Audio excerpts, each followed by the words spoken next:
తాకట్లో ఉన్న మీ బంగారం ఈ రోజు ఎంత ధర చేస్తుందో కొమ్మూరి గోల్డ్ వాళ్ళకి కాల్ చేసి ఫ్రీ గోల్డ్ కాస్ట్ చెక్ చేసి చెప్తారు. నమస్కారం, సుమన్ టీవీకి స్వాగతం. నేను గీతాంజలి. ఇవాళ మనతో పాటు ఉన్న అతిథి శ్రీచక్రపీఠం వ్యవస్థాపకులు, సుమన్ టీవీ ప్రేక్షకులకు ఎంతో సుపరిచితమైనటువంటి ప్రముఖ జ్యోతిష్య పండితులు బ్రహ్మశ్రీ డాక్టర్ ప్రదీప్ జోషి గురువు గారు.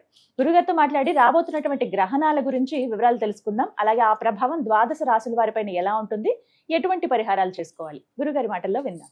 గురుగారు నమస్కారం అండి. శ్రీమాత్రే నమః. గురుగారు, చంద్రగ్రహణం, గ్రహణాలు కానీ నేను ఎప్పుడు చెప్పేటట్టుగా ముఖ్యమైన రోజుల గురించి మాట్లాడేటప్పుడు ఖచ్చితంగా మీరు గుర్తొచ్చి తీరుతారండి ప్రతి తెలుగువాడికి. ఇక మిగతా రాష్ట్రాల వారు ఎక్కడైనా, మన తెలుగు వాళ్ళు ఎక్కడైనా ఉన్నా కూడా గుర్తొస్తారు. అంటే ఈ గ్రహణాల సమయం గురించి మాట్లాడితేనండి, మీరు ఇచ్చేటువంటి ఆ ప్రొడిక్షన్ కానీ, చెప్పేటువంటి ఆ జాగ్రత్తలు కానీ, అవి పాటిస్తూ వస్తున్నాము, ఆ ఫలితాలు అందుకుంటూ వస్తున్నాం. అలాగే ఈసారి విశేషంగా పీఠంలో యాగం ఒకటి ఉందని చెప్పారు. దాంతోపాటుగా రాబోతున్నటువంటి చంద్రగ్రహణ ప్రభావం ఎలా ఉంటుంది, ఎవరెవరిపైన ఎంత జాగ్రత్త తీసుకోవాలి, ద్వాదశ రాశుల వారి పరిస్థితి ఏంటి, ఇవన్నీ మాట్లాడుకుందామండి. శ్రీ గురుభ్యో నమః. శ్రీమాత్రే నమః. సర్వస్వరూపే సర్వేషి సర్వశక్తి సమన్వితే భయేభ్యస్త్రాహినో దేవి దుర్గే దేవి నమోస్తుతే. శ్రీమాత్రే నమః. ఈసారి చంద్రగ్రహణం ఇది మనకి శ్రావణ పౌర్ణమి రోజు వస్తుంది. ఆషాఢం, చైత్రం, వైశాఖం, జ్యేష్టం, ఆషాఢం, శ్రావణం. ఆషాఢ అమావాస్యకి సూర్యగ్రహణం ఏర్పడుతుంది. అమావాస్య అయిన 15 రోజులకి చంద్రగ్రహణం ఏర్పడుతుంది. సో శ్రావణ పౌర్ణమి, శ్రావణ పౌర్ణమికి ఈ గ్రహణం ఏర్పడుతుంది. సో ఈసారి జంధ్యాల పౌర్ణమి రోజు గ్రహణం ఏర్పడుతుంది. కానీ జంధ్యాలు మార్చుకోవడంలో ఏ ఇబ్బంది లేదు. అందరూ జంధ్యాలు మార్చుకోవచ్చు, దేవస్థానం దర్శనం చేసుకోవచ్చు, రాఖీ పౌర్ణమి రోజు రాఖీలు కట్టుకోవచ్చు. దానికి ఎలాంటి దోషం ఏం లేదు. భయం ఉంటుంది, అమ్మో పండగ చేసుకోవాలా వద్దా, గ్రహణం కదా పండగ చేసుకోవాలా వద్దా అని ఇవన్నీ ఉంటాయి. కానీ అట్లాంటివి ఏమీ లేదు. అందరూ పండగ చేసుకోవచ్చు, గ్రహణం తీసుకోవచ్చు. కాకపోతే ఒక్క నియమం ఏదైతుందో, ఈ గ్రహణం రోజున పొట్లకాయ తినకూడదు, గుమ్మడికాయ పగలగొట్టద్దు. అదే విధంగా సేమియా పాయసాలు, అంటే ఈ మనకి నాగుల పంచమి రోజు కొన్ని నియమాలు పెట్టుకుంటాం కదా, పాముల ఆకారంలో ఏవి తినొద్దు అంటాం కదా, సేమ్ అట్లాగే ఈ శ్రావణ పౌర్ణమి రోజు మాత్రం అవి చేయకూడదు. అంతకుమించి ఇంకేం లేదు. చక్కగా అందరూ దేవస్థానాలకు వెళ్ళండి, దైవ దర్శనాలు చేసుకోండి, జంధ్యాలు వేసుకోండి. ఎందుకోసమంటే ఈ గ్రహణము మనకు కనిపించట్లేదు, ఇది విదేశాల్లో కనిపిస్తుంది. సో విదేశాలకి ఈ గ్రహణం వల్ల చాలా క్లిష్టమైన పరిస్థితులు ఉంటాయి. మేబీ యుద్ధం చాలా తీవ్రతరంగా వెళ్ళిపోయే అవకాశం కూడా ఉండే అవకాశం ఉంది. సో ఏదైనా భయంకరమైనది అయితే జరగవచ్చు. ఎందుకోసం అంటే శతభిష నక్షత్రంలో గ్రహణం జరుగుతుంది. చంద్రుడు శతభిష నక్షత్రంలో ఉన్నప్పుడు గ్రహణం రాకూడదు. శతభిషం అంటే అర్థం ఏంది? శత అంటే 100, బిషక్ అంటే వైద్యుడు అని అర్థం. సో వైద్య నక్షత్రం అంటారు, శతభిషక్ అంటారు. అంటే 100 నక్షత్రాల యొక్క కలయిక ఎక్కడైతే ఉంటుందో అక్కడ గ్రహణం ఏర్పడుతుంది. అక్కడ గ్రహణం ఏర్పడకూడదు వాస్తవం. అక్కడ గ్రహణం ఏర్పడితే జల యుద్ధాలు జరుగుతాయి. ఈ సముద్రంలో జరిగే యుద్ధాలు ఉన్నాయి కదా, ఆ యుద్ధాలు ఎక్కువగా జరుగుతుంది. మనం ఈ పరాభవన సంవత్సరం చెప్పుకునేటప్పుడు వాటర్, లిక్విడ్ ఎలిమెంట్, ద్రవ పదార్థాల గురించి యుద్ధం జరుగుతుందని చెప్పాం కదా. సో ఇప్పుడు ఆయిల్ అయినా అదే, గ్యాస్ అయినా అదే, మొత్తం అదే. సో ఈ యుద్ధం ఇంకా తీవ్రతరం కాబోతుంది. బట్ పెరుగుట విరుగుట కొరకే అన్నట్టు. ఈ గ్రహణం తర్వాత మేబీ యుద్ధం కాస్త ఇదైపోతుంది. ఎందుకోసమంటే ఇంకా ఏదో ఫైనల్ బ్యాటిల్ ఏదైతే జరగబోతుంది, కాకపోతే అది ఏం జరుగుతుందో తెలియదు. ఎందుకోసమంటే చంద్రుడు శతభిష నక్షత్రంలో రాహుగ్రస్త చంద్రగ్రహణం జరిగితే, రాహువు చంద్రుడికి శత్రు. కాబట్టి రాహు చంద్రుని యొక్క కలయిక, అది రాహు నక్షత్రం. మళ్ళీ శతభిష నక్షత్రం ఎవరిది కాదు, రాహు యొక్క సొంత నక్షత్రం. పోనీ ఆ రాశి ఎవరిది అని అంటే అది కూడా శనిగ్రహం యొక్క రాశి. సో శని రాశి కాబట్టి శని కూడా పక్కనే ఉన్నాడు, గురు రాశిలో శని ఉన్నాడు. శని గురుగ్రహం యొక్క రాశిలోకి వెళితే సంపదను మొత్తం కొల్లగొడతాడు, తీవ్రతరం చేస్తాడు. ఇప్పుడు ఇన్ఫ్లేషన్ వస్తుంది దానివల్ల, ఆయిల్ రేట్లు పెరుగుతున్నాయి దానివల్ల. గురుగ్రహానికి బలం వచ్చినా కానీ శని గురు బలాన్ని కిందికి నూకేస్తున్నాడు. గురువు స్వక్షేత్రంలో ఉచ్చస్థానంలో వచ్చినా కానీ ధరలు పెరగని, అంటే బంగారం ధరలు పెరగనివ్వట్లేదు, ఏది కానివ్వట్లే. ఇన్ఫ్లేషన్ అంటే కరువు తీసుకొస్తున్నాడు. అంటే ఆయిల్కి, ఖనిజాలకు, వాటికి ధరలు పెరిగిపోతున్నాయి. ఇబ్బందులు. సో దీనివల్ల ఏం జరుగుతుందంటే మనకి ఇన్ఫ్లేషన్ రాబోతుంది. ఆర్బీఐ కూడా అదే చెప్తుంది. సో ఆ ఇన్ఫ్లేషన్ ప్రభావం మనకి ఇంకా కనబడలేదు, కనబడుతుంది, మెల్లిగా కనిపిస్తుంది. ఎందుకోసం అంటే నిన్న నేను ట్యాబ్లెట్లు కొనడానికి వెళితే ప్రతిసారి కొనే ట్యాబ్లెట్ 80 రూపాయలు ఉండేది, నిన్న కొంటే 170 రూపాయలు అయిపోయింది, డబుల్ అయిపోయింది ట్యాబ్లెట్. ఏం దెబ్బ డబుల్ అయిపోయింది అని అంటే సార్ రేట్లు పెరిగిపోయినాయి సార్ అని. సో ఒక్కొక్క దగ్గర అంటే అన్ని ఇండస్ట్రీలో స్టార్ట్ అవ్వదు, ఒక్కొక్క ఇండస్ట్రీలో ఒక్కొక్క మెల్లిమెల్లిగా కనిపిస్తుంది అనమాట. మీరు ఇప్పుడు ఇడ్లీలు తింటా ఉంటారు, ప్లేట్ 40 రూపాయలు ఉండే ఇడ్లీ రేపటి రోజున మీకు 60 రూపాయలు అయిపోతుంది, మీరు అడగాల్సిన అవసరం లేదు, గ్యాస్ రేట్లు పెరిగిపోయినాయండి అని చెప్తారు. సో అన్ని రేట్లు పెరిగిపోయినాయని చెప్తారు. ఇంకా అదే జరుగుతుంది. కాకపోతే ఇక్కడ నేను నా జ్యోతిష్ శాస్త్రంలో నేను రీసెర్చ్ చేసింది అర్థమైందనంటే మళ్ళీ బయోవార్ లాంటిది ఏదైనా రాబోతుంది. బయోవార్ హెల్త్కి సంబంధించి ఎందుకోసం అంటే వెపన్ తోటి చేసే దానికన్నా బయోవారి ఎక్కువగా దెబ్బతీస్తుంది. కాబట్టి బయోవార్ అయితే రాబోతుంది. అది భారతదేశం మీద చాలా కీలకంగా రాబోతుంది అనేది మాత్రం తెలుస్తుంది. సో అది చైనాకి భారతదేశానికి విపత్తు బయోవార్. అది ఎలా రాబోతుంది, ఎప్పుడు వస్తుంది, ఎట్లా వస్తుంది అనేది మాత్రం తెలియదు, కానీ దెర్ ఇస్ ఎ బయోవార్. నేను అందుకే చెప్తున్నాను, ఇప్పటి నుంచి మీ పిల్లలకు కానీ మీరు కానీ మీరందరూ కూడా కోవిడ్ టైంలో మనం ఎలా ఉన్నామో ఇప్పుడు కూడా అలాగే ఉండండి. ప్రభుత్వాలు ఏవి చెప్పకన్నా మునిపే అలాగే ఉండండి. నేను మొన్న ఈ మధ్య కీరవాణి గారిది ఒక వీడియో చూసాను, షేక్ హ్యాండ్ వీడియో అని ఒకటి చూసాను. సో మీరు కూడా ఆ వీడియో యూట్యూబ్లో వెతకండి, ఎంఎం కీరవాణి గారు షేక్ హ్యాండ్ వీడియో అని వెతకండి. సో ఆ వీడియో చూసిన తర్వాత ఇంకెవ్వరూ షేక్ హ్యాండ్ ఇవ్వరు, అందరికీ నమస్కారం పెడతారు. సో మీరు కూడా ఎవరికి షేక్ హ్యాండ్లు ఇవ్వకండి, మోమాటాలకు వెళ్ళి షేక్ హ్యాండ్లు ఇవ్వడాలు, హగ్గులు చేసుకోవడాలు చేయకండి, దూరంగా ఉండి నమస్కారం పెట్టండి. అది మన సంస్కారము. అక్కడి వరకే మీ ఆరోగ్యానికి అది శ్రీకారం, లేదనంటే ఇంకా బలాత్కారం ఇంకా. కాబట్టి నమస్కారాలు పెట్టండి, దూరంగా ఉండండి, ఎక్కడ పడితే అక్కడ ఆహార పదార్థాలు తినకండి. నేను లాస్ట్ టైం కూడా ఇదే చెప్పాను, పరాభవనవ సంవత్సరం ఉగాది పంచాంగ శ్రవణం చెప్పాను. దాని యొక్క ఇంప్లిమెంటేషన్ ఆగస్టు 28 తర్వాత వస్తుంది. ఈ గ్రహణం జరగగానే అక్కడి నుంచి స్టార్ట్ అవుతుంది. ఎన్నాళ్ళ వరకు ఈ ప్రభావం ఉంటుందండి? 2 నెలల వరకు ఉంటుంది. అబ్బో, మళ్ళీ దసరా వరకు ఉంటుంది. అంటే భాద్రపద మాసము వరకు ఉంటుంది. ముఖ్యంగా ఏంటంటే ఈసారి వినాయక నవరాత్రుల్లో చాలా జాగ్రత్తలు పాటించండి. వినాయక నవరాత్రుల్లో మనకు కొన్ని తీవ్రతమైన ఘటనలు జరిగే అవకాశం ఉంటుంది. కాబట్టి వినాయక నవరాత్రులు ప్రతి ఒక్కళ్ళు ఒక పోలీస్ ఆఫీసర్ లాగా ఫీల్ అవుతూ, మీరు దేశాన్ని మీరే రక్షిస్తున్న ఫీల్ అవుతూ మీరు వర్క్ చేసుకోండి. చాలా కాన్షియస్గా ఉండండి. అందరు కూడా దేశాన్ని మీరు కాపాడాలి, మీ చుట్టుపక్కల వాళ్ళందరినీ కాపాడాలి, మీ చుట్టుపక్కల పరిసరాలు అన్నింటిలో కూడా ఒక డేగ కన్ను వేసి ఉంచండి, దేనికైనా మంచిది. ఇప్పుడైతే భారతదేశానికి ఉగ్రవాదుల యొక్క ప్రభావం ఎక్కువగా ఉంది. కాబట్టి ఉగ్రవాదుల నుంచి మన దేశాన్ని మనమే కాపాడుకోవాలి. సైనికులే కాపాడాలనో పోలీసులే కాపాడాలనో రూల్ ఏం లేదు. ప్రతి ఒక్క భారతీయుడు ఒక సైనికుడే. మన దేశాన్ని మనమే కాపాడుకోవాలి. మన చుట్టుపక్కల పరిస్థితులు మనం దేకంతో చూసి మనం కాపాడుకోవాలి.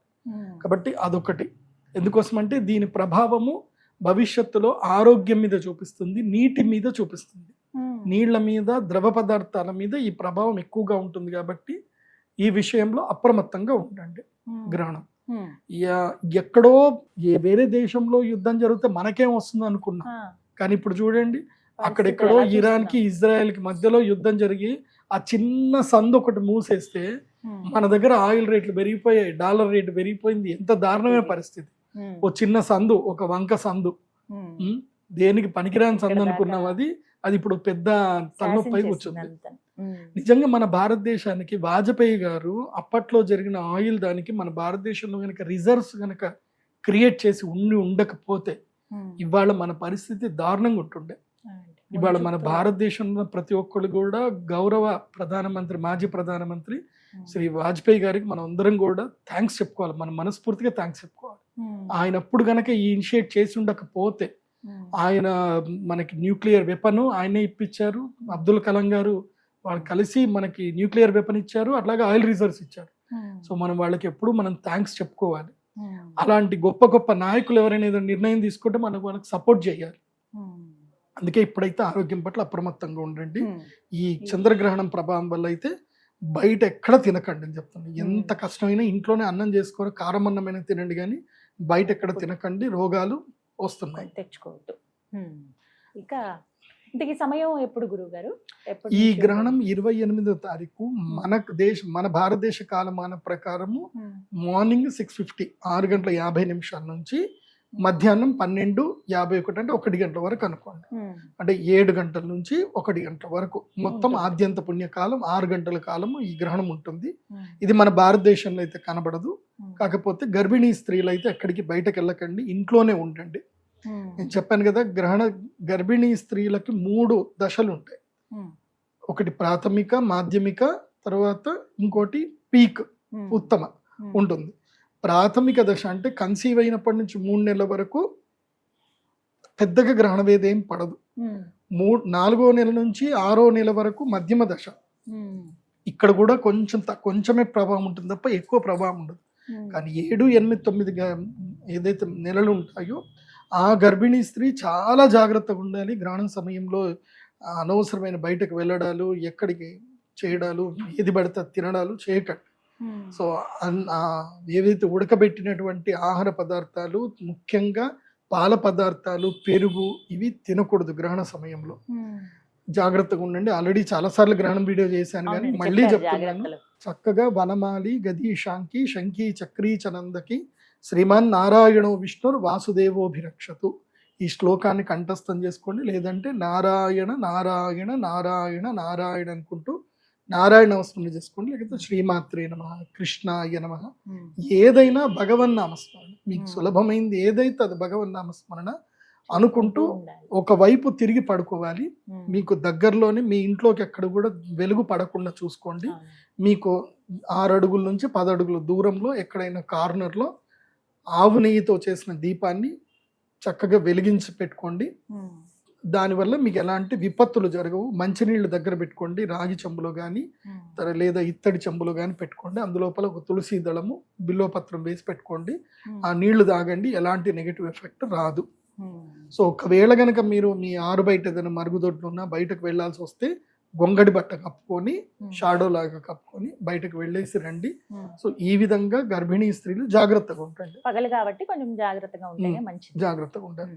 అది చంద్రగ్రహణమైనా సూర్యగ్రహణమైనా గ్రహణమే. మనకైతే కనిపించదు కదా గురువు, కనిపించదు, కానీ గ్రహణ వేద వర్తిస్తుంది. అది పర్వకాలం కూడా. పర్వకాలం కాబట్టి ఆ సమయంలో జప తపస్సులు, హోమాలు ఏది చేసుకున్నా మీకు అమితమైన పుణ్యఫలం ఇస్తుంది.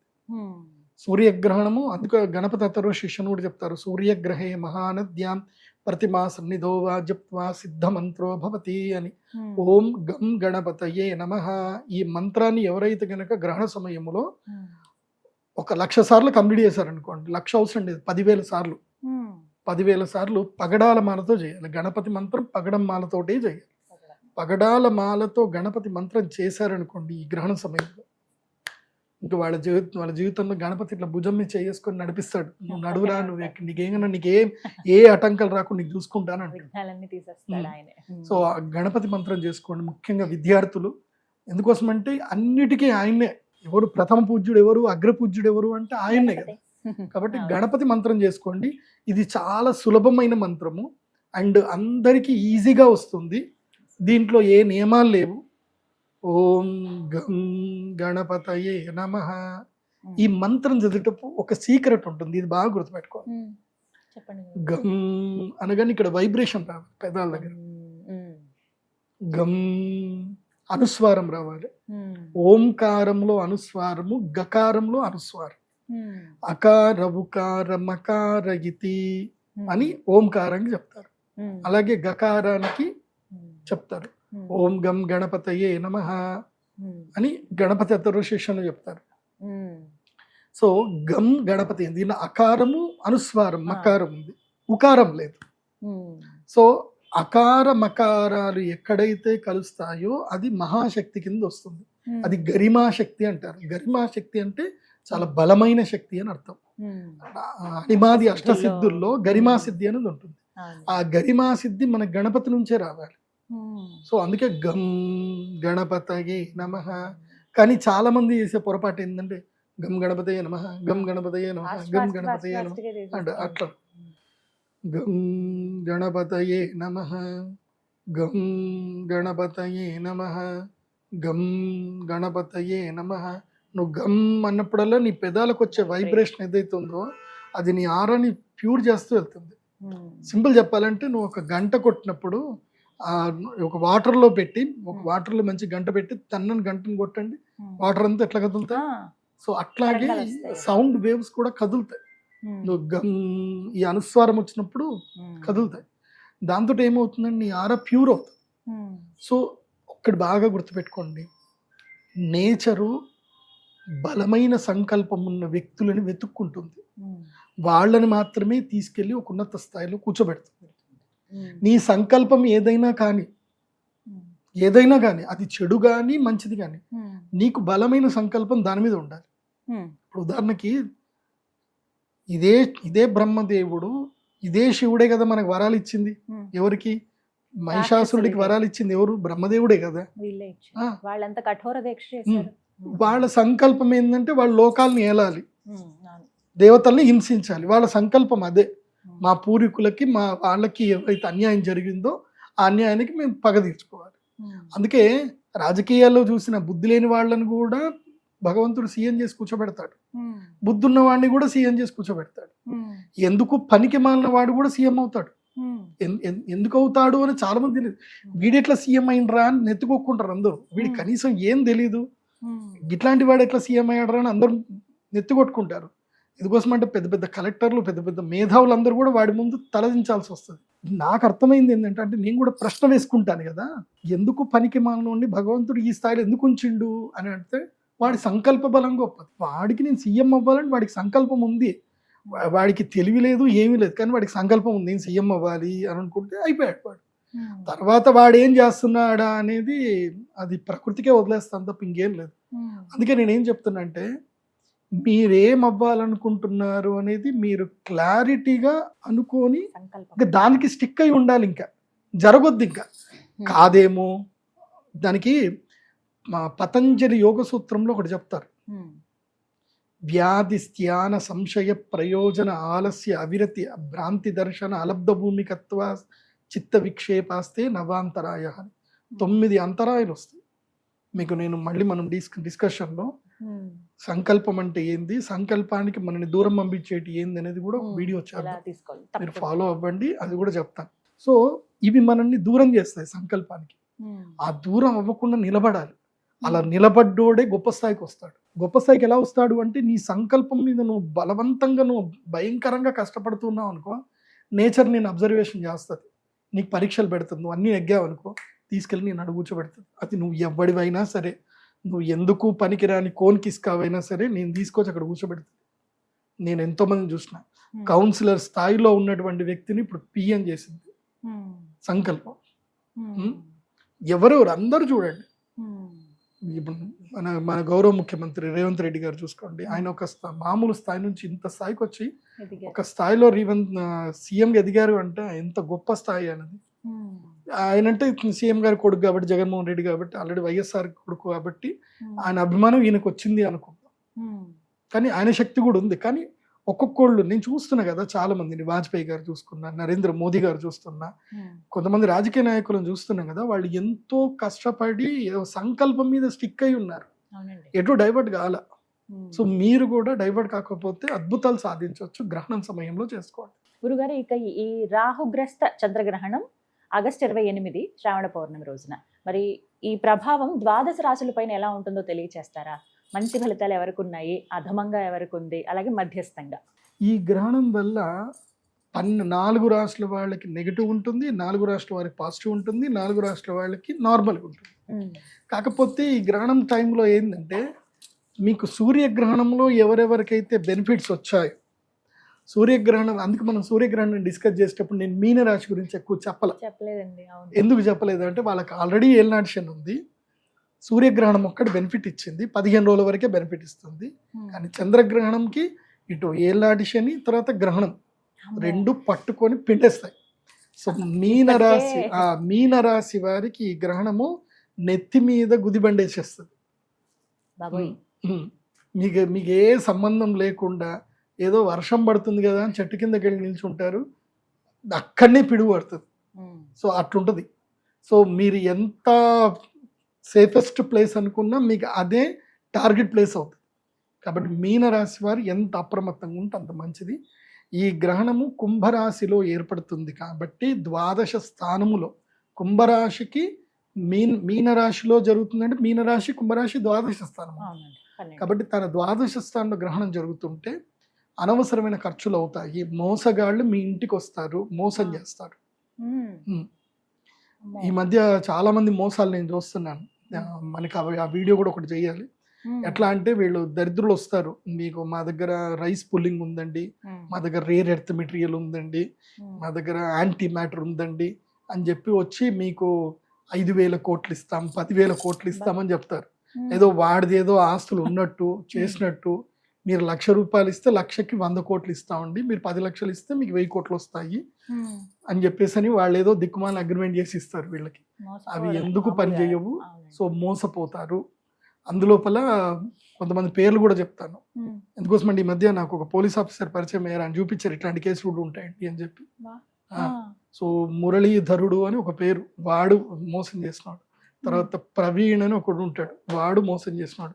ఎవడైనా మీ దగ్గరికి ఇట్లాంటి పేర్లతో ఎవడైనా వచ్చి మిమ్మల్ని యాంటీ మ్యాటర్లు లేకపోతే మీ దగ్గర ఇవి ఉన్నాయి, మా దగ్గర రైస్ పుల్లింగ్ ఉన్నాయని అంటే చెప్పు తీసుకొని కొట్టండి. నేను క్లియర్గా చెప్తాను. ఫస్ట్ ఆ ఇంటికి ఎవడైనా వచ్చి రైస్ పుల్లింగ్ అని అంటే చాలు డోర్ క్లోజ్ చేసుకొని మీ ఇష్టం వచ్చినంత కొట్టండి వాడిని. కొట్టి వాడిని బయటకు పంపించండి. ఏం కేసులు కావు, ఏం కావు. కాకపోతే వచ్చినప్పుడు వాయిస్ రికార్డ్ పెట్టుకోండి. వాడు రైస్ పుల్లింగ్ అన్న వర్డ్ చెప్తుంది. రేపు పోలీసులు కూడా మీరు కొట్టినా సరే ఏం పర్లేదండి, మంచి పని చేశారంటారు. సో ఇలాంటి దరిద్రుల్ని ఎవరిని కూడా మీ ఇంటికి రానియకండి. అత్యాశ పెట్టే వాళ్ళని ఎవరిని నమ్మకండి. ఒకటి గుర్తుపెట్టుకోండి, మార్కెట్లో బ్యాంకు లాంటి గొప్ప గొప్ప బ్యాంకులే మీకు ₹1,00,000 మీరు ఫిక్స్డ్ డిపాజిట్ చేస్తే మీకు 6.5% కన్నా ఎక్కువ వడ్డీ ఇవ్వవు. అలాంటిది వాడెవడో మీకు 100 రూపాయల రెట్లు ఎట్లు ఇస్తాడు, 100 రెట్లు ఎట్లు ఇస్తాడు. అది జరగని పని, అది అబద్ధం. ఎవడైనా మీకు ₹2 కన్నా ఎక్కువ వడ్డీ ఇస్తాను అంటే వాడు అబద్ధం చెప్తున్నాడు అని అర్థం, వాడు మిమ్మల్ని మోసం చేస్తున్నాడు అర్థం. సో మార్కెట్లో ఎవరిని నమ్మకండి, మోసాలు ఎక్కువ చేస్తారు. అందులోపల మన నెత్తి మీద శని ఉన్నప్పుడు, ఏలినాటి శని ఉన్నప్పుడు మనం ఈజీగా నమ్ముతాం కూడా, ఈజీగా మోసపోతాం కూడా. కాబట్టి మీనరాశి వాళ్ళు చాలా జాగ్రత్తగా ఉండండి. తర్వాత కుంభరాశి కూడా జన్మస్థానంలో ఉంది. ఆర్థిక నష్టం, అర్థ నష్టం, శరీర కష్టము, తర్వాత మానసిక వైఫల్యత, మనోదౌర్బల్యము ఇవన్నీ కూడా ఏర్పడతాయి. కాబట్టి కుంభరాశి వాళ్ళు కూడా చాలా జాగ్రత్తగా ఉండండి. అండ్ ఈ గ్రహణము నుంచి ఒక 1 రోజుల పాటు మీ గర్ల్ ఫ్రెండ్ తోటి మాట్లాడకుండా ఉండండి, సైలెంట్గా ఉండండి. నేను పనిలో ఉన్నానని చెప్పండి. ఏదో ఒకటి గొడవ అవుతుంది. మీరు మంచిగా ఉన్నామన్నా గొడవ అవుతుంది, మీరు గిఫ్ట్ ఇచ్చినా గొడవ అవుతుంది. మీరు మంచి గిఫ్ట్ ఇస్తారు, తొక్కల గిఫ్ట్ ఇచ్చిన వాళ్ళే మా ఫ్రెండ్ వాళ్ళ ఫ్రెండ్ ఈ గిఫ్ట్ ఇచ్చిండు, ఈ గిఫ్ట్ ఇచ్చిన అంటారు, అయిపోతుంది. అక్కడికే మొత్తం సాటిస్ఫాక్షన్ ఉండదు. కాబట్టి ఏమి చేయకండి. కుంభరాశికి బాగాలేదు, మీనరాశికి బాగాలేదు ఈ గ్రహణం, చంద్రగ్రహణం వల్ల. తర్వాత వచ్చేటువంటిది కర్కాటక రాశి. కర్కాటక రాశి వాళ్ళకి ఈ గ్రహణం వల్ల విపరీతమైన కష్టం, మోసపోతారు. కర్కాటక రాశికి కూడా మోసము, తర్వాత మనోదౌర్బల్యం వస్తుంది, ఆరోగ్య భంగం జరుగుతుంది. ఎంత అంటే ఇంకా నారో థింకింగ్ వెళ్ళిపోతారు, సూసైడల్ థాట్స్ ఎక్కువగా వస్తాయి. కాబట్టి కర్కాటక రాశి వారికి, అందులోనూ పుష్యమి నక్షత్రం వారికి ఇది వెరీ వెరీ బ్యాడ్ టైం మంచిగా లేదు. ఇంకోటి గురువు తమ రాశిలోనే ఉన్నాడు కాబట్టి గర్వం ఎక్కువగా పెరిగిపోతుంది. గర్వంతో, కోపముతో, అహంకారంతో విచక్షణ లేని పనులు చేస్తారు కర్కాటక రాశి. సో కర్కాటక రాశి వాళ్ళు అప్రమత్తంగా ఉండండి. అట్లాగే వృశ్చిక రాశి వారికి గృహత్యాగం జరిగే అవకాశం ఉంటుంది. వృశ్చిక రాశి వారికి సుఖ నష్టం జరుగుతుంది, గృహ నష్టం జరుగుతుంది, వాహన నష్టం జరిగే అవకాశాలు ఉంటాయి. కాబట్టి వృశ్చిక రాశి వారు అప్రమత్తంగా ఉండండి చంద్రగ్రహణం అప్పుడు. సో ఈ 4 రాష్ట్రాల వాళ్ళకైతే మంచిది కాదు. ఇక ఎవరెవరికి మంచిది అని అంటే ఇప్పుడు బాగోని వాళ్ళు ఏమన్నా పరిహారం చేసుకోవాలా గురువుగారు? ఏముంది, మా పీఠానికి రావాలి, యాగం చేసుకోవాలి. ఒకవేళ పీఠానికి రాలేకపోతాము, గురుగారు మీరు బాగా కమర్షియల్, మీ దగ్గర మేము డబ్బులు కట్టలేము అని అనుకుంటే మాత్రం పక్కన ఏదైనా దేవస్థానానికి వెళ్ళండి, మీకు ఎక్కడ దగ్గర ఉండే దేవస్థానానికి వెళ్ళండి, చక్కగా ప్రదక్షిణలు చేసుకోండి. ఆ గ్రహణం సమయంలో గంగా స్నానం చేయండి, నదీ స్నానం చేయండి. నది పక్కనే కూర్చొని ఇందాక చెప్పిన ఓం గం గణపతయే నమః లేదా దుమ్ దుర్గాయై నమః, ఈ చాలా ఈజీ మంత్రాలు, కష్టం లేని మంత్రాలు. చక్కగా ఈ మంత్రం చదువుకోండి. లేదంటే ఓం నమ శివాయ, ఇంకా అది పంచాక్షరి మంత్రం, మహామంత్రం అది. ఓం నమో నారాయణాయ శ్రీమాత్రే నమః. ఈ మంత్రం లోపల మీ ఏది అనుకూలమైతే ఆ మంత్రాన్ని గ్రహణ సమయం మొత్తం కూడా జపం చేసుకోండి. అందరూ చేసుకోండి, ఈ రాష్ట్ర వాళ్ళు కదా, అందరూ ప్రతి చేసుకోండి. ఒక్కరు ద్వాదశ రాశి వారు చేసుకోవచ్చు. కానీ ఇది కూడా ఒక చక్కటి పరిహారమే. నేను చెప్తున్నా కదా, గ్రహణ వేధలో ఎవరైతే పుడతారో వాళ్ళ జీవితంలో వాళ్ళకి ఏమీ రాదు. అది చేతికి అందిన కూడు నోటికి రాదు అన్నట్టుగా తినేటప్పుడు పడిపోతుంది, ఇసుకలో పడిపోతుంది, మళ్ళీ ఏరుకోవడానికి కూడా రాదు.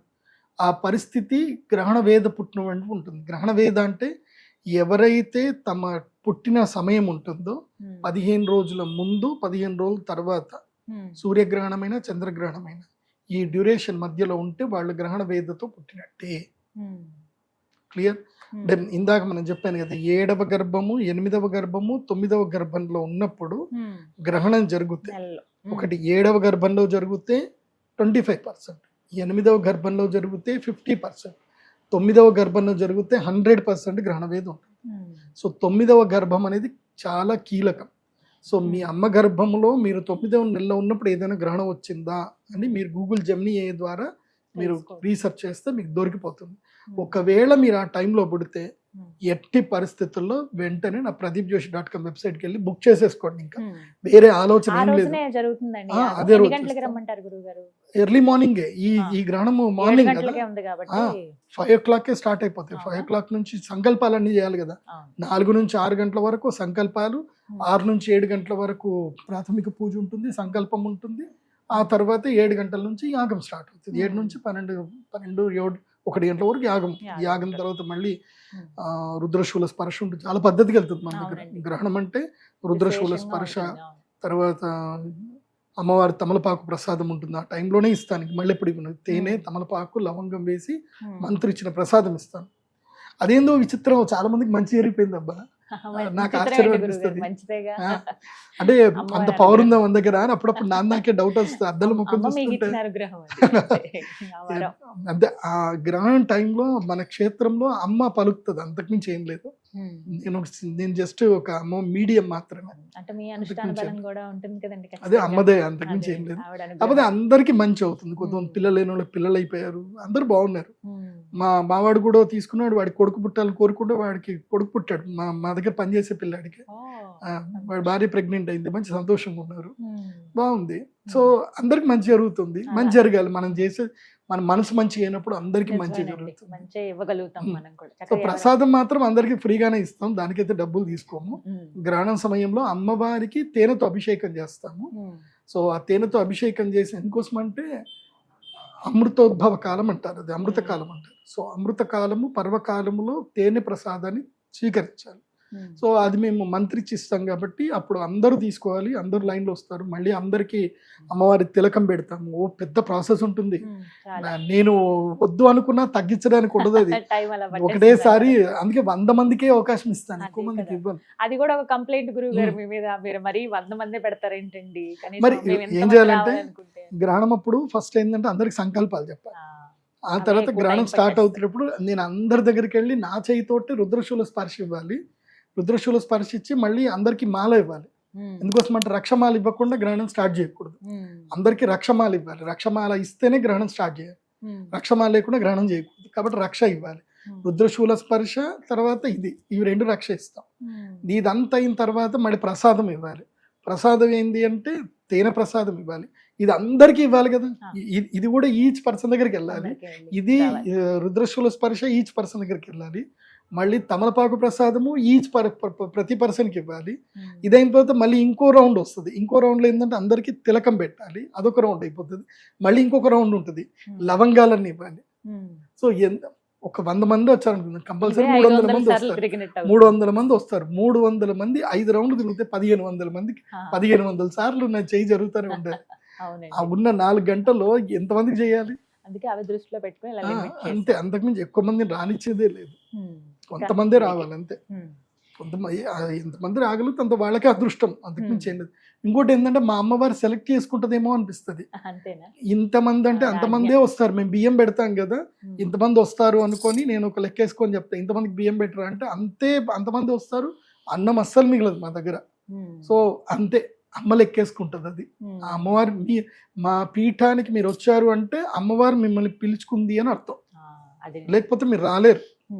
ఒక ఆయన అమెరికా నుంచి వచ్చాడు, ఆయన అమెరికా నుంచి ఆయనకి చాలా సింపుల్గా వచ్చాడు ఇక్కడి గుడికి, కానీ జస్ట్ అనకాపల్లి నుంచి ఇక్కడికి రాలేకపోయారు. వైజాగ్లో క్లయింట్ ఉంటాడు, వస్తాను గురూజీ అంటాడు, వాడు రాలేకపోయాడు. ఇంకోటి బెళగాంలో ఒక క్లయింట్ ఉంటాడు, వాడు 3 సంవత్సరాల నుంచి గ్రహణం ఎప్పుడు గురూజీ నేను వస్తాను అంటాడు. వాడు అక్కడ సెంట్రల్ కోఆపరేటివ్ బ్యాంక్ చైర్మన్, వాడు ప్రతిసారి వస్తానంటాడు, వాడు రాలేకపోతాడు. అరే నీకు ఇంక ఇన్విటేషన్ రాలేదురా, అమ్మవారి ఇన్విటేషన్ వస్తే నువ్వు ఆటోమేటిక్ వస్తావు. కాబట్టి గ్రహణ సమయంలో అందరూ వచ్చి యాగం చేసుకోండి, యాగంలో పాల్గొనొచ్చు. వెబ్సైట్ ద్వారా బుక్ చేసుకోండి, ఓన్లీ వెబ్సైట్ ద్వారానే బుక్ చేసుకోండి. అలాగే ఇక గురుగారు, రాహుగ్రస్త చంద్రగ్రహణం శ్రావణ పౌర్ణమి రోజు ఆగస్టు 28, మరి ఏ రాసుల వారికి బాగా కలిసి వస్తుందండి అదృష్టం? కలిసి వచ్చే రాశి ఏంటంటే నంబర్ 1, వీళ్ళ దశ మారిపోతుంది. ఈ గ్రహణం తర్వాత ఇంకా వీళ్ళ లైఫ్ దశ మారిపోతుంది. దాదాపు 3 నెలల వరకు లక్ టైం, ఎవరు పట్టినా ఆపలేరు, ఇంకా రాకెట్లకు దూసుకుపోతారు. కన్యారాశి, కన్యారాశికి ఈ గ్రహణము 6వ రాశిలో జరుగుతుంది. 6వ రాశిలో గ్రహణం జరుగుతూ రుణాలు మొత్తం తీరిపోతాయి, అప్పులు తీరిపోతాయి, శత్రుబాధ, రుణబాధ, రోగబాధ, విముక్తి జరుగుతుంది కన్యారాశి. కాబట్టి కన్యారాశి వాళ్ళు ఎవరైనా ఉంటే ఈ గ్రహణం తర్వాత 3 నెలల లోపల మీ అప్పులు ఏమున్నా సరే తీర్చేసుకోండి, అంత సంపద వస్తుంది. మీకు ఇంత టార్గెట్ అమ్మవారు ఇస్తారు, నువ్వు దాన్ని ఖాళీ చేసినావు మళ్ళీ జేబు నిండిపోతుంది. అక్షయ పాత్రలు ఉదాహరణకి నీ దగ్గరికి నీ సంపాదన 3 లక్షలే అనుకుందాం, 3 లక్షలు వచ్చాయి, ఇమ్మీడియట్లీ అప్పు తీర్చేయి, మళ్ళీ 3 లక్షలు వస్తాయి చూడు. అప్పు తీర్చేసుకుంటూ వెళ్ళు. నేను ఇట్లాగే ఎవరో నా దగ్గరికి అరుణాచలం నుంచి ఒక క్లయింట్ వచ్చాడు. ఆ క్లయింట్ నాది గృహయోగానికి సంబంధించిన వీడియో చూశాడు. నేను చెప్పాను ఈ యోగం బాగుంటే అంటే మనం ఆల్రెడీ రాశిఫలాలు చెప్తాను కదా, గృహయోగం ఉంది నాయన, నువ్వు ఇల్లు కట్టుకోవచ్చు, ఈ టైంలో కట్టుకో అని చెప్పాను. వాడి దగ్గర రూపాయి లేదట, ఏదో 1,00,000 రూపాయలు ఉంటే 1,00,000 రూపాయలతో స్టార్ట్ చేసుకున్నాడట, ఆటోమేటిక్గా డబ్బులు వచ్చాయట. అట్లా ఇల్లు కట్టేసుకున్నానని చెప్తున్నాడు. మొన్న వచ్చాడు నా దగ్గరికి, మొన్న అక్షయ తృతీయకి వచ్చి చెప్తున్నాడు, అక్షయ తృతీయ కదా ఇంటికి వచ్చి చెప్తున్నాడు, గురువు గారు మీ చెప్పడం వల్ల నేను ఇల్లు కట్టుకున్నా అంటే దానికి కారణం మీరే అంటాడు. అది సో అట్లా మనకి టైం కలిసి వస్తే అన్ని బాగా జరుగుతాయి. కాబట్టి అప్పులు తీర్చే టైం కన్యారాశి వాళ్ళకి. ఆ తర్వాత ఇంకా ఎవరికి అనంటే దశమ ఏకాదశ స్థానాలు ఎవరికైతే అవుతాయో వాళ్ళకి బాగున్నట్టు. సో ఇది ఎవరికి కుంభరాశిలో జరుగుతుంది. సో కుంభరాశి ఏకాదశ స్థానం ఎవరికి అవుతుంది అని అంటే మేషరాశి వారికి. మేషరాశి వారికి ఏలినాటి శని ఉన్నా కానీ ఈ గ్రహణ ప్రభావం చేత మీకు వినాయక చవితి వరకు అదృష్ట యోగం ఉంది. వినాయక చవితి వరకు మీరు పట్టిందల్లా బంగారం. వినాయక చవితి వరకు మంచి టైం, లాభములో గ్రహణం జరిగితే అరిష్టాలన్నీ దూరం అవుతాయి. కాబట్టి మీకు ఏమైనా సెటిల్మెంట్స్ ఏమైనా చేసుకునేది ఉన్నా, ఏదైనా సమస్యల నుంచి బయటకు పడేది ఉన్నా తొందరగా మీ పనులన్నీ చేసుకోండి, బాగుంటుంది. కాబట్టి మేషరాశి వారికి ఏలినాటి శని ఉన్నా కానీ భాద్రపద పౌర్ణమి వరకు వీళ్ళకి లైఫ్, ఇప్పుడు మన వీడియో గేమ్లు ఆడినప్పుడు మనకి ఏదో లైఫ్ వస్తుంది కదా అన్నట్టుగా వీళ్ళకి లైఫ్ ఎవరి మేషరాశి వాళ్ళకి ఏవైనా పనులు చేసుకోవచ్చండి. ఏదైనా అంటే క్లియర్ చేసుకునే పనులు, కొత్త పనులు స్టార్ట్ చేయాలి, క్లియర్ చేసుకునే పనులు. బిజినెస్ లో ఏమైనా చేసుకున్నది ఉంటే అతి జాగ్రత్తగా చేసుకోవాలి జ్యోతిష్ శాస్త్ర పండితుని. ఎందుకోసం అంటే శని ఏం చేస్తాడు అంటే ఆతృత పెడతాడు, ఆతృత పెట్టి డబ్బులు ఎక్కడైనా పెట్టిస్తాడు. మొత్తం మనకి సింపుల్ చెప్పాలంటే మనకి ఏలినాటి శని ఉంది అన్నప్పుడు శని మనకి ప్యాంపర్ చేస్తాడు. ఎలాగంటే చాలా పక్క ల్యాండ్ 30 లక్షలండి, ఇది జస్ట్ 4 లక్షలకే ఎకరం, వాడు 30 లక్షలు.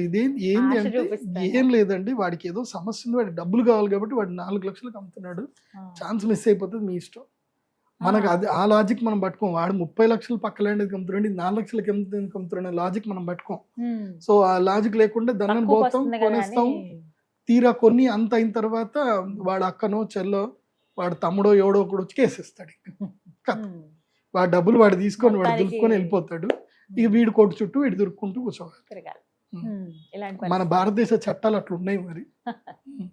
సో కాబట్టి ప్యాంపర్ మెయిన్గా ఏంటంటే అత్యాశకి వెళ్ళొద్దు, ఏదో ఒకటి తక్కువలు దొరుకుతుందనో ఇది దొరుకుతుందో దాని జోలికి వెళ్ళకండి, మేషరాశి. చాలా జాగ్రత్తగా ఉండండి మేషరాశి. అలాగే వృషభ రాశికి కూడా కర్మస్థానంలో ఈ గ్రహణం జరుగుతుంది. కాబట్టి వృషభ రాశి వారికి ఈ కర్మస్థానంలో గ్రహణం జరగడం వల్ల ఒకటి ఏంటంటే మీ లైఫ్ అంతా కూడా మీకు ఒక 5 నిమిషాల్లో మీ జీవితం మొత్తం మీ కళ్ళ ముందుకు వచ్చేస్తుంది. మిమ్మల్ని మోసం చేసే వాళ్ళు ఎవరు, మీకు అన్యాయం చేస్తుంది ఎవరు, మీ వాళ్ళు ఎవరు, మీ వాళ్ళు కాని వాళ్ళు ఎవరు, చూపించేస్తుంది. ఇవన్నీ కూడా ఈ గ్రహణం తర్వాత ఒక నెల రోజుల్లో మీకు అన్నీ తెలిసిపోతాయి. దానితోటి మీ కర్మ ఏంది, మీ కర్మ ఏంది రెండు తెలుస్తాయి. మీరు ఏ పని చేయాలి, కర్మ అంటే అర్థం ఏంటంటే మీకు ఏది వదిలించుకోవాలో అన్ని తెలిసిపోతాయి, ఏది వదలాలి ఏది పట్టుకోవాలనే క్లారిటీ మొత్తం వృషభ రాశి వారికి ఈ సమయంలో వచ్చేస్తుంది. కాబట్టి ఈ గ్రహణం వల్ల మెయిన్ బెనిఫిటెడ్ ఒక్కటి మాత్రం కన్యా రాశి వాళ్ళకి మాత్రమే బెనిఫిట్.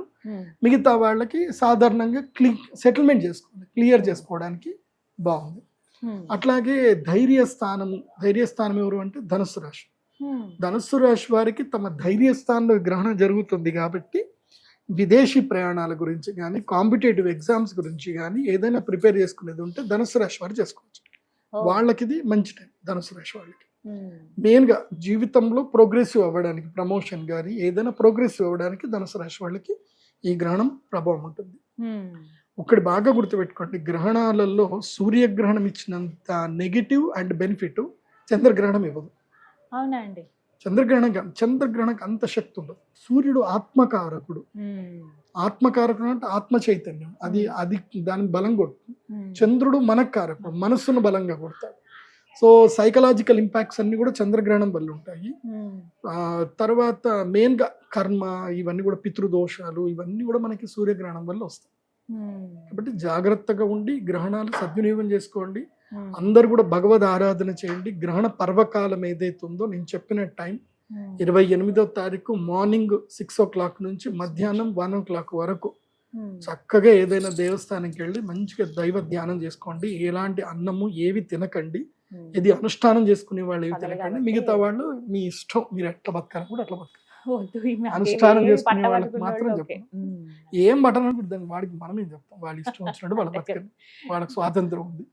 మనం ఏం చెప్తానంటే నాకు ఇందుకోసం అంటే ప్రకృతిలో సూర్యచంద్రుల ఆధారంగా మనం బతుకుతున్నాం. సూర్యచంద్రుల గ్రహణం జరుగుతున్నప్పుడు మనం శక్తిని సంపాదించుకోవాలి. మనం కూడా శక్తివంతులమే. సో మనం కూడా దైవానికి ఆ టైంలో శక్తిని ఇవ్వాలి. జపం ద్వారా మాత్రమే మనం శక్తిని ఇవ్వగలుగుతాం. కాబట్టి ఆ టైంలో సూర్యచంద్రాదులకు మీరు శక్తినిచ్చి ప్రకృతిని మీరు ప్రొటెక్ట్ చేస్తే తర్వాత మీకు 1,00,000 రెట్ల పుణ్య ఫలితం వస్తుంది. ఇక మరి మధ్యస్థంగా ఉన్న రాశుల గురుగారు మిగతా వాళ్ళ సంగతి కూడా చెప్పండి. వాళ్ళు ఎదురు చూస్తారు మాకెలా ఉంటుందండి. మిగతా రాశులందరికీ కూడా చెప్తున్నారు కదా, నో గుడ్ నాట్ బ్యాడ్. అయితే మిగతా రాశులందరికీ నేను చెప్పేది ఏంటంటే దైవ అనుష్ఠానం అయితే చేసుకోండి.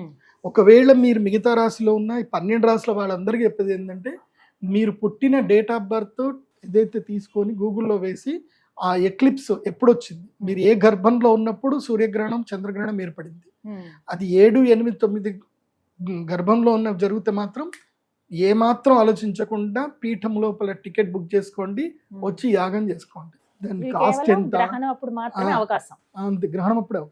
కానీ దాని కాస్ట్ ఎంత, మనకి రిటర్న్ ఆఫ్ ఇన్కమ్ ఏమొస్తుంది, ఏం ఆలోచన చేయొద్దు. No calculations. Only ticket book చేసుకున్నామా, కూర్చున్నామా, యాగం చేసుకున్నామా. ఎందుకోసం అంటే it's more than valuable of your spending money. నువ్వు ఇచ్చే డబ్బు అది ఎందుకు పనికిరాదు. అది చిన్న గడ్డి పూచ కూడా కాదు. నీ పాపానికి నీకున్న కర్మకి అది గడ్డి పూచ కాదు. సో మనం అగ్నిలో గడ్డి వేస్తే ఎట్లా దవద కాలిపోతుందో గ్రహణ సమయంలో మీ కర్మ అట్లా కాలిపోతుంది. మీకు సంబంధించిన గ్రహణ వేద అట్లా మొత్తం పోతుంది. ఇప్పుడు మంచిగా 3 కిలోలు ఆవు నెయ్యి తెచ్చుకోండి, 1 కిలో నువ్వులు తెచ్చుకోండి. గ్రహణం టైంలో మంచి యాగం చేసుకొని వెళ్ళండి. ఇది అందరికీ అవకాశమే, కానీ మొదట 100 మందికి మాత్రం ఓన్లీ 100 మందికి, నాట్ ఎక్సీడెడ్. నేను అంతమందిని నేను భరించలేను, అంత ఓపిక నాకు లేదు. గురుగారు, ఇప్పుడు ఈ గ్రహణం అప్పుడు జరిగేటువంటి యాగంలో పాల్గొన్న వాళ్ళకి ఎటువంటి ప్రసాదం ఇస్తారండి? ప్రత్యేకంగా ఒక ప్రసాదం ఉంటుంది గ్రహణం అప్పుడు. ఇది నార్మల్ టైంలో ఇవ్వం. ఒక ప్రత్యేకమైన శివలింగం ఉంటుంది. శివలింగము అంటే ఒక ప్రత్యేకమైన స్టోన్. అది ఆ రాతికి ఒక అద్భుత శక్తి ఉంటుంది. 7 వర్ణాలు కనిపిస్తాయి, 7 వర్ణాలు, రెయిన్బో కనిపిస్తుంది. ఆ స్టోన్ ఏంటంటే చంద్రామృత శిల అని ఒకటి ఉంటుంది. It's a rare material. అది మీకు ఎక్కడ దొరకదు. అది నేను తెప్పించుకున్నాను కాబట్టి మా దగ్గర ఉంటుంది కాబట్టి ఉంటుంది. అది మళ్ళీ నేను మీకు ఇచ్చిన తర్వాత అది మీకు ఈ వంశాలు మీరు అది చాలా చక్కగా జాగ్రత్త పెట్టుకొని పూజలు చేసుకోండి. మీరు ఆ చంద్రామృత శివలింగం ఇట్లా సూర్యుడికి చూపిస్తే అందులోపల మీకు కలర్స్ కనిపిస్తాయి. సో చంద్రామృత శివలింగం అంటే అమృత శివలింగం, అది చూస్తే మీకు తెలుసు. చంద్రశిల అంటారు, అది ప్రత్యేకమైన శివలింగం. అది 100 మందికి మాత్రం ఇస్తాను, మళ్ళీ ఎక్కువ మందికి లేదు. మళ్ళీ గురుగారు మేము వచ్చాము నైట్ అయిపోయిందంటే 100 మందికి. మళ్ళీ నెక్స్ట్ ఎప్పుడు సూర్యగ్రహణం ఉన్నా చంద్రగ్రహణం ఉన్నా రండి, బుక్ చేసుకోండి. 100 మందికి మాత్రమే అలౌడ్, 100 మందికి మించి ఎవరికైతే ఇవ్వడం జరగదు. ఎందుకోసం అంటే అవి నా దగ్గర కొంచెమే స్టాక్ ఉంటాయి. మొత్తం మీద నా చేయి మీద వెళ్ళలేదు ఒక 5,000 మందికి వెళ్తాయి అంతే, అంతకుమించి ఎక్కువ వెళ్ళవు. అది కూడా 5,000 మందికి గ్రహణంకి 100 చొప్పున ఎప్పుడు వస్తాయో. ఎందుకోసం అంటే ఆ చంద్రామృత కొన్ని పదార్థాలు ఉంటాయి. ఇప్పుడు మేము ధనత్రయోదశి రోజు ఇచ్చేటువంటిది ఒక ప్రత్యేకమైనది, అది ధనత్రయోదశి రోజే ఇస్తాం, ఇంకా ఏ రోజు ఇవ్వం. అప్పటికి మాత్రమే. అక్షయ తృతీయ రోజు ఇచ్చే అక్షయ పాత్ర ఆ రోజే ఇస్తాం, మళ్ళీ ఎప్పుడు అక్షయ పాత్రలు ఇవ్వం. ధనత్రయోదశి రోజు అట్లాగే గ్రహణం అప్పుడు సూర్య చంద్ర గ్రహణం అప్పుడు ఇచ్చేటువంటి చంద్రామృత శివలింగం ఏదైతే ఉందో అది అమృత శివలింగం అప్పుడే ఇస్తాం, మళ్ళీ ఇంకెప్పుడు ఇవ్వం. తర్వాత రాహుకేతు లాకెట్ ఇస్తాం, రాహుకేతు లాకెట్ ఉంటుంది. సో దాంట్లో పగడము, దాంట్లో గోమేధికము, తర్వాత వైడూర్యం రెండు కలిపింది సర్పాకారంలో ఉంటుంది. అది మెడలో ధరిస్తే కనుక ఇంకా వాళ్ళకి ఒక సర్టిఫికేషన్ అనమాట, వీళ్ళు గ్రహణ వేదప్పుడు పూజ చేశారు కాబట్టి రాహుకేతువులు వీళ్ళని ఇబ్బంది పెట్టకూడదు అని రాహుకేతు లాకెట్ మేము ఇస్తాము. అది మెడలో వేసుకుంటే ఇంకా అంతే, ఇంకా సో వాళ్ళ జోలికి రాదు. ఇంకా అదొక సింబల్ అనమాట, ఆ నెగిటివ్ ఆరా రావాలి అని అంటే ఇది చూస్తే ఇంకా రాదు ఇంకా. సో అవి రెండు. తర్వాత అరిష్ట నివారణ యంత్రం అని ఒకటి ఉంటుంది. సో ఏ అరిష్టాలు రాకుండా ఉండడానికి మేము అన్ని అథర్వణ వేదంలో సూచించినట్టుగా యంత్రాలన్నీ క్రోడీకరించి ఒక 12 యంత్రాలని క్రోడీకరించి తయారు చేసిన యంత్రం ఉంటుంది. ఆ యంత్రం అందరికి ప్రసాదంగా ఇస్తాం. ఇవే. ఆ తర్వాత ఈ కృష్ణ స్ఫటిక మాల, జ్వాలాముఖి మాల లేదా కృష్ణ స్ఫటిక మాల ఏదో ఒక మాల ఇస్తాం. ఈ మాల వేసుకుంటేనే గ్రహణ యాగం చేయాలి, లేకపోతే చేయకూడదు. సో ఎవరైనా సరే రాలేకపోతాం అనుకుంటారు అనుకోండి, గ్రహణం అప్పుడు మేము విదేశాల్లో ఉన్నాం మాకు ప్రసాదం కావాలి అని వాళ్ళు కూడా ఆన్లైన్ ద్వారా బుక్ చేసుకొని, ఆన్లైన్ పూజ అని ఉంటుంది, అది సెలెక్ట్ చేసుకొని మీరు పేమెంట్ చేసి మీ గోత్రనామాలు ఇస్తే మీకు ప్రసాదం అయితే పంపించడం జరుగుతుంది. ఆన్లైన్ ద్వారా పూజ చేసిన వాళ్ళకి వాళ్ళ గోత్రనామాలు చదివి పంపిస్తాము. దయచేసి మీ గోత్రనామాలు చదివామా లేదా రికార్డింగ్ చేసి మాకు పంపించండి అని ఎవిడెన్స్ అడిగే వాళ్ళు మాత్రం దయచేసి మాకు పేమెంట్ చేయకండి. నమ్మకం ఉంటేనే పేమెంట్ చేయండి, నమ్మకం లేకోళ్ళకి పే చేయకండి. ఎందుకోసం అంటే మేము ఆ హడావిడిలో మంత్రాలు చదివేటప్పుడు ఒకసారి కరెంటు పోయి ఉంటుంది, ఒకసారి లైట్ ఉండదు, ఒకసారి మాకు కెమెరామెన్ అవైలబుల్ ఉండడు, వాడి గురించి అని మేము ఆగలేం కదా. సో నా పేరు చదవలేదు, రికార్డింగ్లో రాలేదు అని అంటే దానికి నేనేం చేయలేను. కాబట్టి డోంట్ యాక్ట్. మేము తప్పకుండా గోత్రనామాలు అందరూ చదువుతాం. అండ్ అది అమ్మవారి ముందు పెట్టిన ప్రసాదం, అది మీ గోత్రనామాలు చదివినా చదవకపోయినా అమ్మవారి ముందు ప్రసాదం పెట్టామంటే అది మీకు ప్రసాదం, అది వస్తుంది. ప్రసాదం వస్తే అమ్మదయ్యలాగానే భావించండి. కాబట్టి ఆన్లైన్ ద్వారా కూడా మీరు పూజలు చేసుకోవచ్చు విదేశాల్లో ఉండేటువంటి వాళ్ళకు. కాకపోతే కొరియర్ ఛార్జెస్ ఎక్స్ట్రా తీసుకుంటాం. చాలా చక్కగా అంటే ప్రిడిక్షన్ గానీ ముందుగా హెచ్చరించడం కానీ మా జాగ్రత్త కొరకే ఇవన్నీ కూడా చాలా చక్కగా చెప్పారు గురుగారు. ధన్యవాదాలు అండి. శ్రీమాత. ఎవరైతే ఈ గ్రహణ సమయంలో జరిగేటువంటి యాగాలను పాల్గొనదలిచారో వారు ప్రదీప్ ఋషి గారి వెబ్సైట్ ఉంటుందండి, మీరు అందులో మాత్రమే బుక్ చేసుకోండి. ఇది ఒకటి హెచ్చరిస్తూ ఉన్నారనమాట. మీకు వేరే నెంబర్ నుంచి కానీ ఏమైనా కాల్స్ వచ్చి మేము ఆఫీస్ నుంచి కాల్ చేసామని చెప్పినా కూడా ఎవరు నమ్మొద్దు అని అంటున్నారు గురువు గారు. ఎందుకంటే మన నుంచే వారికి ఫోన్ వెళ్తుంది తప్ప మేము ఇలా రిజర్వ్ చేసామండి, మేము కొంత అడ్వాన్స్ కట్టామండి, లేకపోతే మేము వెబ్సైట్ విజిట్ చేసామండి, ఇలా ఏమన్నా మీరే చెప్పాలి. మీకు ఎలాంటి నెగిటివ్ కాల్స్ కానీ లేకపోతే రాంగ్ కాల్స్ కానీ వచ్చినా కూడా మీరు అవి నమ్మొద్దు. వెబ్సైట్ ద్వారా మాత్రమే మీరు బుక్ చేసుకోండి. మొదటి 100 మందికి మాత్రమే అవకాశం కాబట్టి త్వరగా ఈ అవకాశాన్ని సద్వినియోగపరచుకోండి. మరిన్ని వివరాలకు స్క్రీన్ మీద కనపడుతున్న నెంబర్కు కాల్ చేయండి. నమస్కారం.